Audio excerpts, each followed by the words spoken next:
Sí, arrancamos. Pues bienvenidos a pues sí, episodio, por decirlo así, de un proyecto que tal vez yo tenía en mente de hace mucho tiempo, que he tratado de hacer por muchos medios, por muchos lados, y que desgraciadamente por una u otra razón no había podido concretar. Y la verdad es que ahorita lo estoy haciendo de la manera más más cutre que pude haber encontrado, gracias a un amigo que me prestó su micrófono.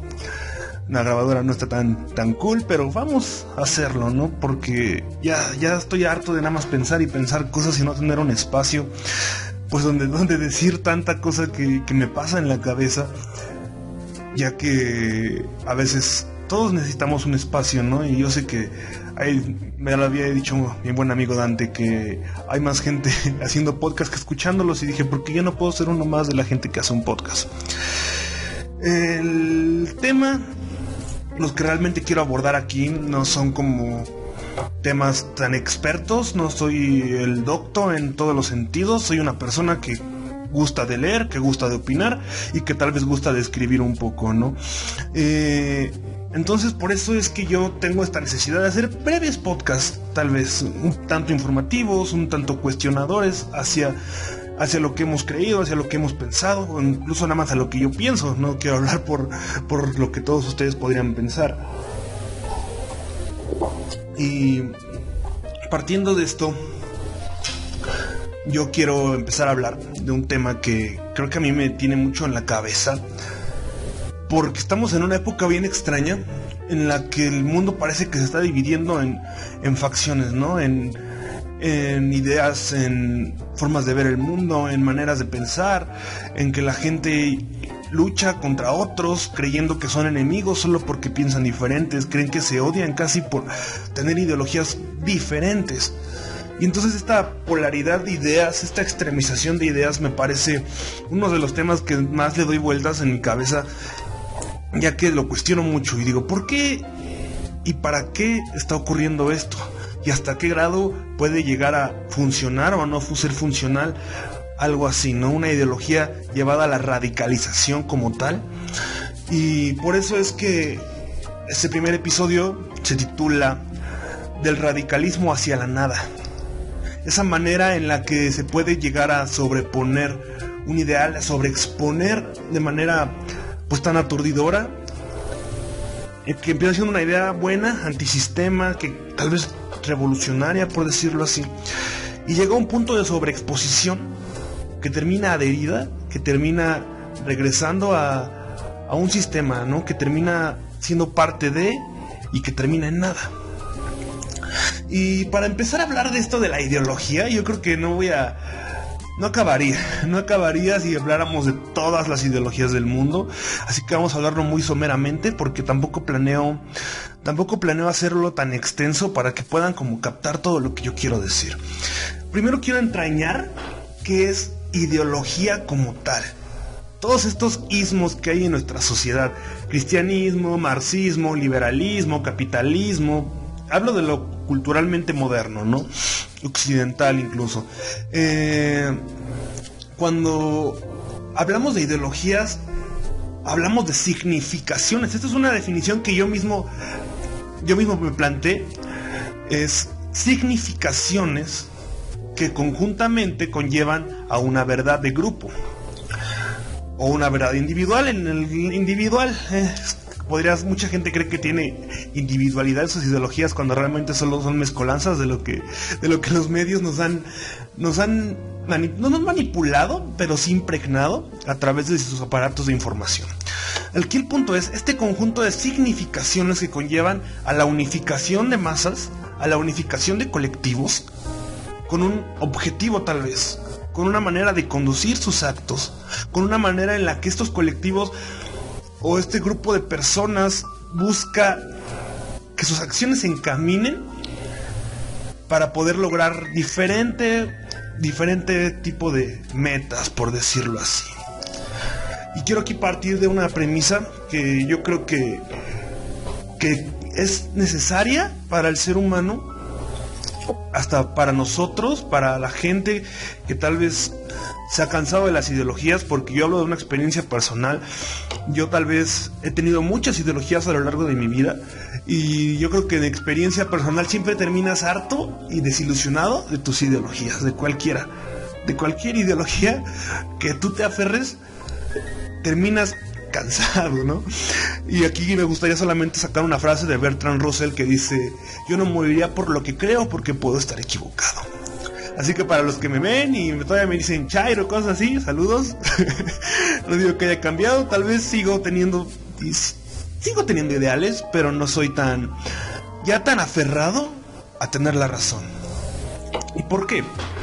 Quiero ahora sí partir de la premisa: todo sujeto, todo individuo, todo colectivo humano necesita verdades, al menos una verdad, una sola que pueda guiar tu vida, una sola que tú creas que es la correcta y que tú digas: es que esta verdad debería ser la verdad de todos. Y, por ejemplo, en el capitalismo, ¿cuál es la verdad? La verdad es que la acumulación de riqueza y eventualmente tu superación como clase social va a darte sentido a tu vida. En el marxismo, en el socialismo, ¿cuál es su verdad? La verdad aquí es servirle al Estado, servirle al colectivo, la lucha de clases ha ganado, el obrero ha tomado los medios de producción y unidos por una misma lucha. ¿Cuál es la ideología del cristianismo? Llegar a una vida eterna basado en un cierto tipo de comportamientos. Y así eventualmente todas las ideologías, yo creo que todos tienen X o Y meta. Y aquí partimos de esta premisa que ya les dije, porque al necesitar verdades también necesitamos razones para pensarlo. Necesitamos crear en nuestra cabeza diferente tipo de narrativas, porque las ideologías son un reflejo de la culturalidad y también son un reflejo del contexto histórico en el que estamos desenvolviendo nuestra manera de creer, nuestra manera de pensar. La manera de pensar de muchos países latinoamericanos, si la comparamos tal vez con lo que se podría pensar en el mundo oriental, es completamente distinta. Aquí tenemos una clara influencia de lo que es los Estados Unidos, y no está mal. Eventualmente son procesos históricos que pasan, son procesos históricos que no podemos detener. Culparnos o entristecernos de los procesos históricos se me hace una barbaridad, porque eventualmente ya ocurrieron. Tendríamos que entender que no hay manera de culpabilizar a otros de la historia, sino más bien entenderla, ¿no? Con mi tacita de M&M's, sigamos. Y comprender que esta historia siempre va a traer consigo narrativa.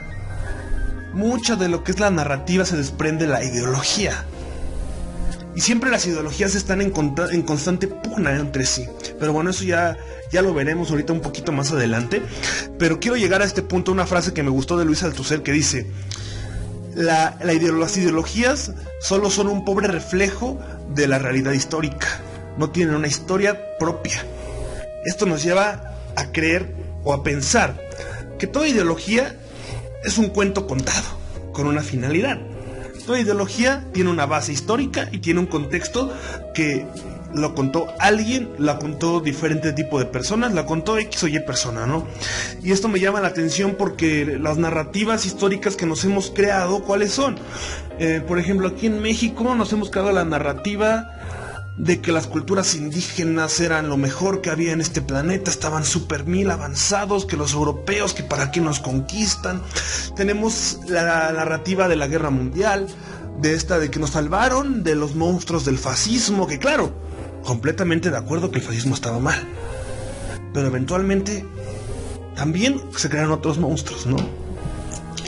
Y ese tipo de narrativas históricas que me parecen bien interesantes que analicemos, pero que vamos a hablar nada más someramente. No quiero tampoco entrañar tanto en este tipo de...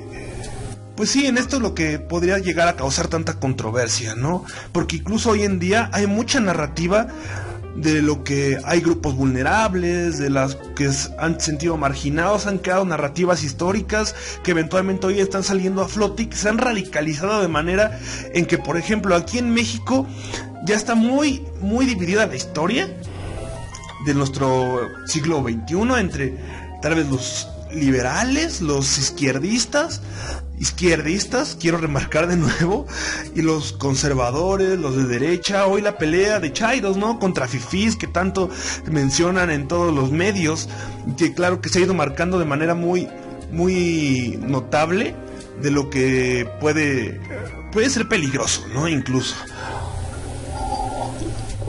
Pero bueno, no quiero indagar tanto porque yo sé que aquí siempre va a haber otras opiniones, pero realmente creer que hay algo otro que es lo malo es la base de toda ideología, y esto es lo que yo quiero llegar con esto. Toda ideología, o todo, más bien toda historia de todo el mundo, está basada en un complejo ideológico muy, muy cañón, muy fuerte. Los griegos, por ejemplo, basados en esta idea de los dioses fuertes, de los valores tal vez que no eran tan morales, del hombre fuerte, de la superioridad moral. La historia democrática del occidente, que toda su ideología está basada en la lucha en que los pueblos han tomado el poder, de que se ha abolido a los reyes, a esos grandes otros. La historia del cristianismo, que ha venido alguien que ha salvado de la humanidad de otro, que era el malvado, que ha redimido. Y entonces aquí me aparece esto. Todas nuestras verdades están constituidas en un sentimiento hacia un otro. Siempre nos hacen creer toda ideología que estamos luchando contra un otro.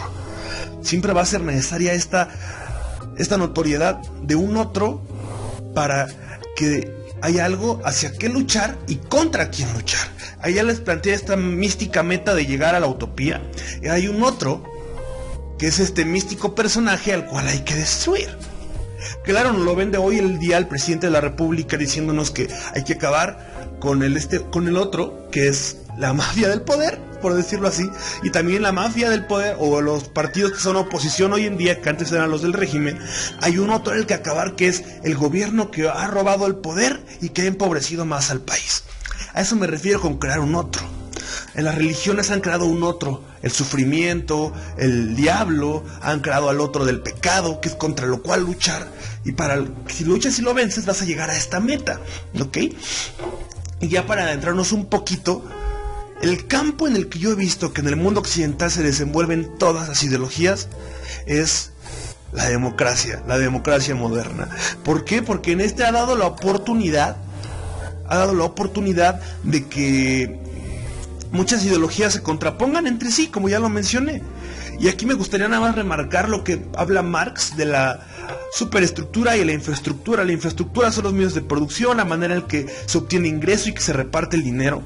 Y la superestructura son esos aparatos ideológicos, son las constituciones, son las leyes, la política en sí.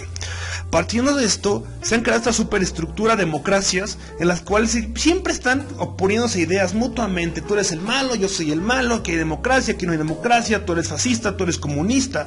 Y todo el tiempo estamos viendo estas luchas de que acusan a alguien por ser comunista solo porque dijo que va a haber un programa social, acusan a alguien de ser ultraconservador. Claro, hay casos que sí, no manches, valen madre. Este último comercial quiero sacarlo a relucir que sacó el PES, el Partido de Encuentro Social aquí en México, de que estamos en contra del matrimonio del mismo sexo porque estamos a favor de la familia moral, de la familia nuclear. O sea, también se maman, ¿no? O sea, también no hay que ser pendejos y no hay que hacer cosas pues, que eventualmente, si sabes que el discurso va en un cierto orden, tú tengas a decir este tipo de mamadas. La verdad, o sea, también hay que ser inteligentes, ¿no? La democracia siempre se va a basar, y yo quiero aquí hablar de una bipolaridad democrática que se ha venido trayendo desde la Revolución Francesa, que es la izquierda y la derecha. Un contexto histórico rápido: la derecha, en los tiempos que se instaló un congreso en Francia, no recuerdo en ese momento el nombre del congreso, en 1789, los que estaban a la derecha del líder eran los que estaban a favor de la monarquía absolutista, estaban a favor de favorecer a la pequeña burguesía, y los que estaban del lado izquierdo eran a favor de los estratos sociales bajos, ¿no? Y ahí nace este concepto de que la derecha siempre está a favor de un status quo, de un orden, de un conservadurismo tal vez, de una manera de que favorecer al pequeño burgués, y la izquierda está a favor de la lucha social y de esta manera de ver al mundo, de la reaparición de la riqueza, de ver por los derechos de los pobres, de los marginados. Y esto ha generado esta pugna, ¿no? Que hoy en México la vemos, y que en todo el mundo está esta lucha de derecha contra izquierda. Me llama la atención lo que está pasando en las elecciones de Madrid, de Pablo Iglesias contra Ayuso, que una es súper derecha y Pablo Iglesias es izquierda del partido Podemos, y que se han hecho estos otros que han dividido al pueblo español. Y aquí en México estamos en las mismas. Decimos, hay una derecha que sí es, que aquí realmente es un caso bien interesante, porque yo no veo una ideología fija en ningún partido.